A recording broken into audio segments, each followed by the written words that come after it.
Good morning, everyone, and thank you for joining us for the February TDL Forum. Um, I'm Laura Waugh, the Marketing Coordinator with the Texas Digital Library, and I'm joined here today with Christy Park, our Executive Director, Ryan Steens, the Assistant Director, and our new TDL Services Manager, Courtney Muma. Also with us today, we have our guest speaker, Stephanie Larrison from Texas State University Libraries. And today she'll be giving us an update on Vireo 4 developments. And following that, we'll talk a little about some TDL community updates. So I'll go ahead and hand it over to Stephanie. Thank you so much for telling us about Vireo today. Thank you, Laura, and good morning, everyone. Can you hear me okay? Yes, it sounds great. Okay, thanks. All right, well, let's see. I also just wanted to, I hear feedback, so sorry. Okay. First, I want to acknowledge that we do have another BUG steering committee person on the call today. That's Billy Peterson-Lugo from Baylor University. She is our other co-chair. So a couple weeks ago, Laura asked if I could give an update on the progress of Vireo 4 development, and I thought I would begin with a little background for any new TDL members or anyone not too familiar with Vireo. So that would include Courtney. Welcome, Courtney. So the version of Vireo that TDL members are currently using is Vireo 3, and that was released in spring of 2015, not quite 2 years ago. Well, shortly thereafter, we had the good fortune that the TDL office and Texas A&M University both had the time and the talent available to tackle the most desired but difficult enhancement requests that we've had for years. And those requests are multiple workflows and controlled vocabularies. We need multiple or separate workflows because the requirements for the thesis submission are often different than those of a dissertation or even an undergraduate honors thesis. It can be awkward to use one form for multiple submission types.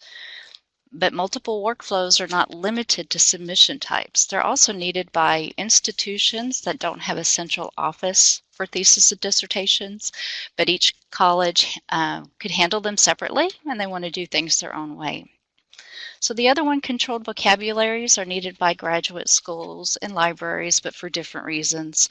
Graduate schools, it's usually a matter of quality control for misspelled advisor names or typos in the email addresses. So if they have a consistent list, then the student just has to pick something instead of typing it all in where there's lots of errors.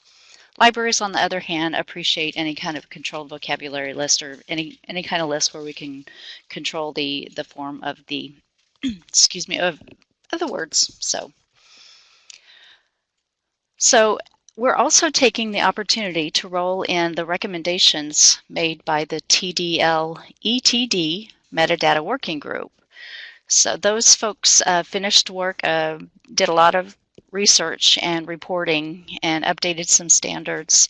And we're going to be rolling in those recommendations also with Vireo 4. And just to acknowledge who those folks were, it's Sarah Potvin from Texas A&M, Kara Long from Baylor University, Colleen Lyon from University of Texas, Christy Park there at Texas Digital Library, Monica Rivero from Rice, and Santi Thompson from University of Houston. So we really appreciate their help.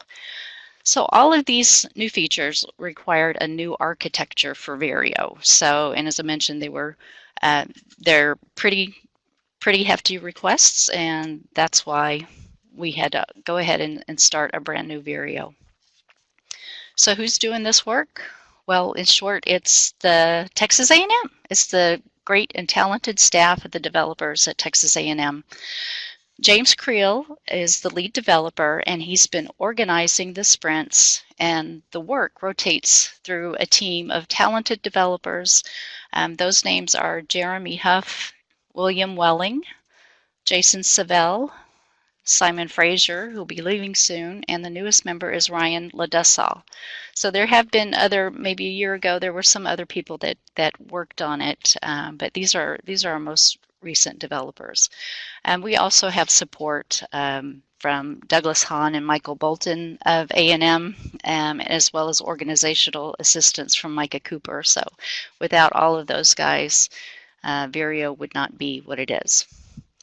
So yesterday afternoon, we had our 14th public demo that showed the work completed in sprint number 21. They've been working on this for a while. And now it's becoming evident that the work is nearing completion. So almost all of the essential functions have been built, and at this time, Texas A&M would like to invite other institutions to participate in the development. They say that they're at a point where the barrier to entry is greatly reduced and specific tasks can be assigned. So that's some keywords and good info for developers. If you do have anybody on your staff or that you can solicit for assistance, we would certainly appreciate it. So I guess one of the big things is that whole barrier thing. I don't want to they don't need to catch up on very much. So, and James and his crew are ready to assist and make it as easy as possible, but this would be a great learning experience for your developers. So the next step is the beta release, and for that we're going to need as many people as possible to test the system. So, and that means the testing will be done by the graduate school professionals, the librarians, anyone who's actually using the system. So if your institution is currently using Vireo, you may be called upon to help. So in the meantime, the steering committee will begin planning and preparing training materials, tutorials, documentations, and stuff for using Vireo 4. And if all goes well, Vireo 4 will be released this summer in time for implementation by the start of the fall 2017 semester. So, and finally, just wanted to let you know that the developers and steering committee members were submitting proposals for presentations and workshops at the ETD Symposium in Washington, D.C. in August. This is an international symposium, and it will give us a great opportunity to showcase Vireo 4. And that's what I have today.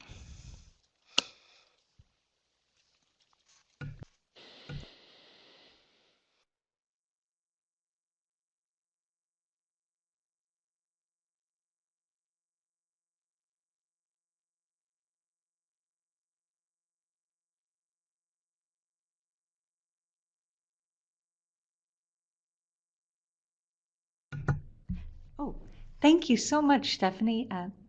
Sorry, we had a bit of a microphone hiccup, but thank you so much for that update on Vireo 4.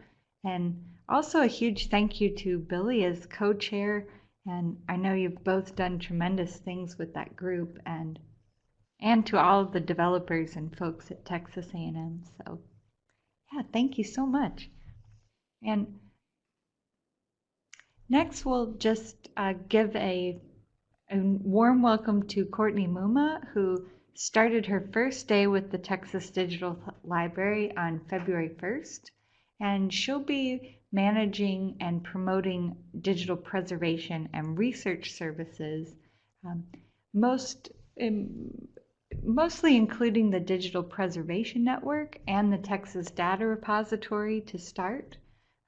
Courtney will be giving updates and have an opportunity to share more about her work at the next TDL Forum in March, and of course at future forums, but we're very happy to have her on board and look forward to sharing more about her work with you all soon. So also, we've officially launched the Texas Data Repository, which is an open source built on the open source Dataverse platform, and this is a repository for publishing and archiving data sets that are created by faculty, staff, and students at Texas higher education institutions. So there's a link here, data.tdl.org, where you can check out the new Texas Data Repository and walk around it a little bit. And also, if your institution is interested in getting started, you can contact us anytime at info@tdl.org. So similarly, along those lines, we've also developed a 3-part webinar series called Laying the Foundation for Research Data Services. In this series, we'll introduce the Texas Data Repository's role in the research data infrastructure and the data information literacy model as a framework for building a data service program. So these will be conducted by Christy Park of the TDL, Santee Thompson at University of Houston, and Peace Williamson at University of Texas at Arlington. So the first part of this webinar series will be this Friday, February 17th, and that will be getting started with the Texas Data Repository and data competencies. And the second one will be February 28th, and that will look at teaching data and developing data instruction using a multi-level competency model. And finally, the third in this series will be learning by example, connecting data competencies with the Texas Data Repository, kind of bringing it all together. And we do ask that you register for this webinar series, each of those, just so that we have an idea of how many people will be attending. But of course, registration is free for TDL members. So we hope you can join us for those webinars. So also just to mention the Texas Conference on Digital Libraries.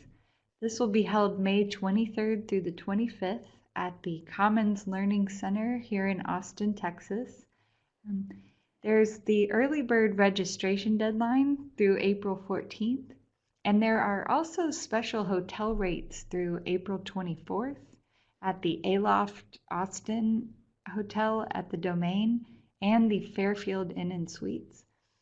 So if you're planning to attend, be sure to go ahead and book your registration and get your hotel special rates to get some savings on that. And this year, of course, we're very excited to have Mike Casey, the Director of Technical Operations for Indiana University's Media Digitization and Preservation Initiative. He's an outstanding advocate in preservation and digitization, and we're just thrilled to have him as our keynote this year. And also the TCDL Planning Committee has been reviewing the manuscripts and working on putting together the program for this year. So we received a number of amazing submissions this year for TCDL, so you won't want to miss it, and be sure to go ahead and get that early bird registration and get your hotels booked. It should be another wonderful conference. So also the TDL Awards, we have the 7 categories for those, which includes a new category for the Graduate Student Excellence Award. The TDL Awards Committee is currently reviewing those nominations. Again, a number of outstanding nominations this year, and we'll be notifying the winners by March 10th, and we'll have some updates on that at the next TDL Forum, which will be March 15th. So just a little overview of where the TDL team will be in the next few weeks. The Texas Electronic Theses and Dissertations Association, Texas ETDA, their annual conference will be held in Austin, Texas this year, February 23rd through the 24th. And Ryan Steens will be attending that conference and also giving an advanced Vireo 3 workshop. That is Vireo 3, but in that workshop, he'll be talking about using filters, generating reports, and creating automated email workflows. And also, he'll conclude with an open question and answer session. And that'll be on the last day of the conference on the 24th in the afternoon from 1 to 3. And so if you're planning to attend Texas ETDA, be sure to check out the workshop. And also Ryan Steens will be at West Texas A&M on March 2nd for their faculty research poster session and research fair. I'm really excited to be talking with the faculty and folks over there at West Texas A&M. So that'll be neat if you're in the area. Christy Park will be at Texas Women's University, our newest member of the TDL consortium. She'll be there March 13th to talk with faculty and librarians and the folks at TWU just to get them started and give some information about Texas Digital Library. So really excited for that visit to our newest member campus. And also Christy will be at the Texas Library Association conference in San Antonio in April, and she'll be giving a talk about our Digital Public Library of America project. Her talk is discussing aggregating Texas digital collections for the Digital Public Library of America. And she'll be discussing the TDL grant project on developing and expanding a statewide aggregation hub for DPLA. And so if you're going to be at any of those places, be sure to check out TDL and stop by and say hello. So just a reminder while you're kind of formulating your questions, the next TDL Forum will be March 15th, same time, same place. And finally, we're open to any questions that you may have.